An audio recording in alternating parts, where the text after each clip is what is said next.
Good bad ugly இந்த படம் தமிழ்நாட்டில் இதுவரை அட்வான்ஸ் புக்கிங்கில் ஒரு நல்ல வசூலை எடுத்திருக்கு, பெரிய வசூலை எடுத்திருக்கு. எந்த அளவுக்கு வந்திருக்கு அப்படிங்கிறத பார்ப்போம். அது மட்டும் இல்லாமல் இந்த படம் ஓவர்சீஸ்லேயும் அதே நேரத்தில் மற்ற ஸ்டேட்ஸ்லையும் எப்படி பர்ஃபார்ம் பண்ணியிருக்கு அப்படிங்கிறதையும் நம்ம பார்க்க வேண்டியது இருக்குது. அப்புறம் எல் டூ எம்புரான் இந்த படம் நேற்று எப்படி கலெக்ட் பண்ணியிருக்கு. வீரதீர சூரன் நேற்று ஒரு சூப்பரான கலெக்ஷனே வந்திருக்கு, கிட்டத்தட்ட 50 கோடியை கடந்திருக்கு. அது மட்டும் இல்லாமல் சிக்கந்தர் படத்தோட கலெக்ஷன், அப்புறம் நேற்று ஆர்யா 2, அதாவது அல்லு அர்ஜுன் அவர்களோட ஆர்யா 2 அந்த படத்தோட ரீரிலீஸ் டே 1 கலெக்ஷன் எவ்வளோ அப்படிங்கிறத பார்ப்போம். அது மட்டும் இல்லாமல் இன்னும் சில படங்கள் மேக்ஸ் ஸ்கொயர், ராபின்ஹுட், அப்புறம் இங்கிலீஷில் என் மைண்ட் கிராஃப்ட் மூவி, ஸோ எல்லாத்தையுமே இந்த வீடியோவில் பார்ப்போம். அது மட்டும் இல்லாமல் தூம் 3 படத்தோட கலெக்ஷனையும் பார்த்துருவோம். ஸோ அந்த படம் எந்த அளவுக்கு ஒரு பெரிய ரெக்கார்ட் பண்ணியிருக்கு அப்படிங்கிறது பேசுவோம். ஸோ வாங்க வீடியோக்குள்ளே போகலாம். அதுக்கு முன்னாடி ப்ளூ தக்காளி யூடியூப் சேனலை சப்ஸ்கிரைப் பண்ணாமல் பார்த்துட்டு இருக்கீங்க அப்படின்னா சப்ஸ்கிரைப் பண்ணிக்கோங்க. வீடியோவை லைக் பண்ணாமல் பார்க்குறீங்க அப்படின்னா லைக் பண்ணிக்கோங்க. வாங்க வீடியோக்குள்ளே போகலாம்.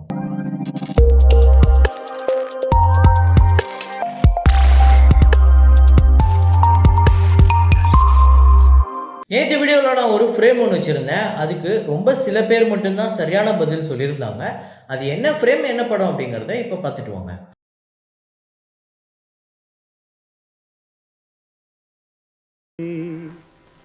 சொல்லடி சிவசக்தி. ஆமாங்க, கமல்ஹாசன் அவர்களோட வறுமை நிறம் சிவப்பு தான். இந்த படத்தில் ஒரு ஓவியர் ஒருத்தர் இருப்பார். அவர் வாய் பேச முடியாதவர். அவர் கமலை ஒரு இடத்துல பார்த்துட்டு தான் சொல்லி நம்ம ஸ்ரீதேவிக்கு தகவல் அனுப்புவார். ஆனால் அதுக்குள்ளே அவர் ஒரு ஆக்சிடெண்ட்டில் இறந்துருவார். அந்த இடத்துல ஒரு டிராயிங் ஒன்று கடைசியாக அவர் ஒரு வரைஞ்சி வச்சுருப்பார். அதை தான் ஃப்ரேமாக வச்சுருந்தோம். அதுக்கு பின்னாடி தான் அப்படியே ஸ்ரீதேவி நடந்து போவாங்க. இதை கரெக்டாக கெஸ் பண்ண முதல் 5 பேர் வடிவேல் வடி அப்படிங்கிறவங்க, அப்புறம் குகன்ராஜ், கேப்டன் அமெரிக்கா, முரளி சீட், ஜெயகாந்தன், இந்த 5 பேர் தான் முதல்ல கரெக்டாக கெஸ் பண்ணியிருக்காங்க. இன்றைக்கி ஒரு ஃப்ரேம் ஒன்று வச்சுருக்கேன். அது என்ன ஃப்ரேம், என்ன படம் அப்படிங்கிறத கெஸ் பண்ணுங்கள்.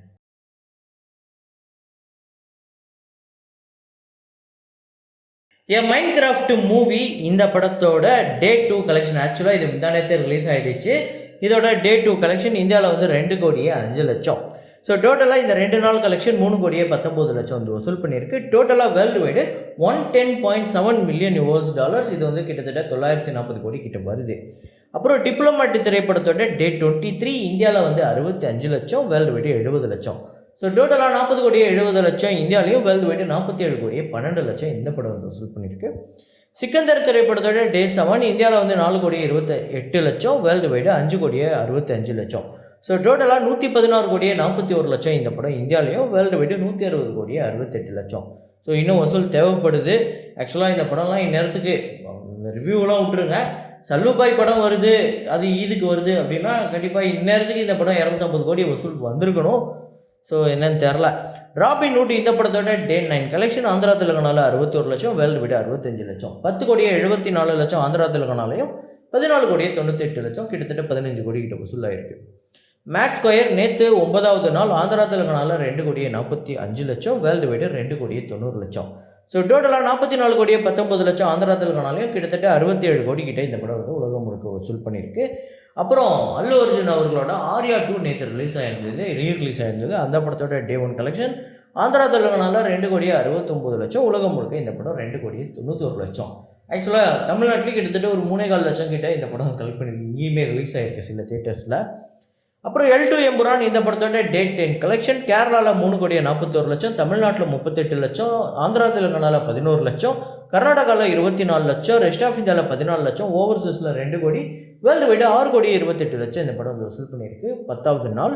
ஸோ டோட்டலாக இந்த படம் 78 கோடியே 95 லட்சம் கேரளாலையும், 8 கோடியே 66 லட்சம் தமிழ்நாட்டிலையும், ஆந்திரா தெலுங்கானாவில் 4 கோடியே 58 லட்சம், கர்நாடகாவில் 11 கோடியே 85 லட்சம், ரெஸ்ட் ஆஃப் இந்தியாவில் 8 கோடியே 6 லட்சம், ஓவர்சீஸில் 139 கோடியே 48 லட்சம், உலகம் முழுக்க 250 கோடியை கடந்திருக்கு. 251 கோடியே 58 லட்சம் இந்த படம் வசூல் பண்ணியிருக்குங்க 10 நாளில்.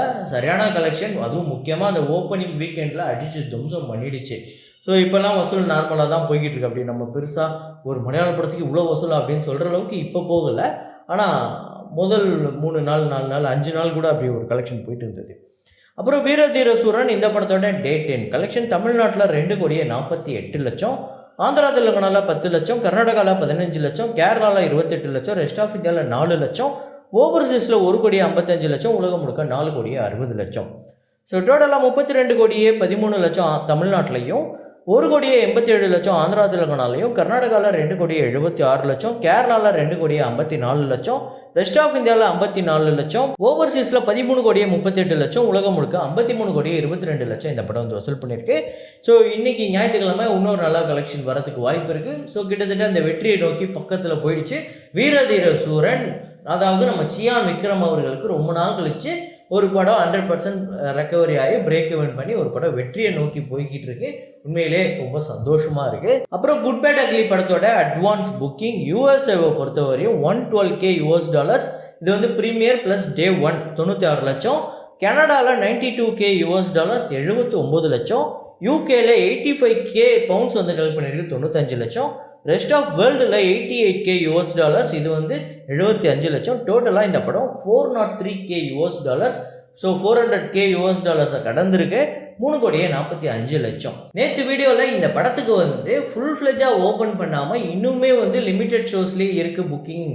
இந்த பெரிய ஹீரோ படத்துக்கு, ஒரு பெரிய எக்ஸ்பெக்டேஷன் இருக்கக்கூடிய ஒரு படத்துக்கு, பெரிய எதிர்பார்ப்பு இருக்க ஒரு படத்துக்கு இப்படி நடக்குது. ஹிந்தியில் தெலுங்குலலாம் பாருங்கள், ஏன் மலையாளத்தில் எம்புரான் கூட பாருங்கள், அப்படியே ஃபுல் ஃப்ளெஜாக ஓப்பன் பண்ணி விட்டு அட்வான்ஸ் புக்கிங்கில் துவம்சம் பண்ணிச்சில அப்படின்னு சொன்னால் நீ அஜித் படம்னா கம்மியாக தான் சொல்லுவேன் அப்படின்னு வந்து கமெண்ட்டில் திட்டுறாங்க. அதாவது அஜித் படம்னா கம்மியாக சொல்லுவேன்னு என்னை இவங்க மைண்டில் செட் பண்ணி வச்சிட்டாங்க. ஆனால் இதில் என்ன கொடுமைன்னா, இந்த படத்தை இன்னும் பெரிய அளவில் இப்போ கூட பாருங்களேன், தமிழ்நாடை தாண்டி அவுட் சைடில் பெருசாக ஓப்பனிங் ஃபுல் ஃப்ளெஜாக ஓப்பனே பண்ணல. ஆந்திரா தெலுங்கானாலாம் இந்த படம் இன்னுமே ஃபுல் ஃப்ளெஜாக ஓப்பன் பண்ணல. இன்னும் ரொம்ப கம்மியான ஷோஸ் தான் வந்து ஓப்பன் பண்ணியிருக்காங்க. அதில் வந்த கலெக்ஷன் தான் அந்த ரெஸ்ட் ஆஃப் இந்தியா கலெக்ஷன் நம்ம சொல்ல போகிறது. ஸோ இந்த படத்துக்கு இப்படி சொல்லும் போது நம்மளை தான் திட்டுறாங்க. இந்த படத்துக்கு ஃபுல்லாக அவங்க தானே ஓப்பன் பண்ணணும், நானாடா போய் ஓப்பன் பண்ணணும்னு இவங்ககிட்ட கேட்கலாமா?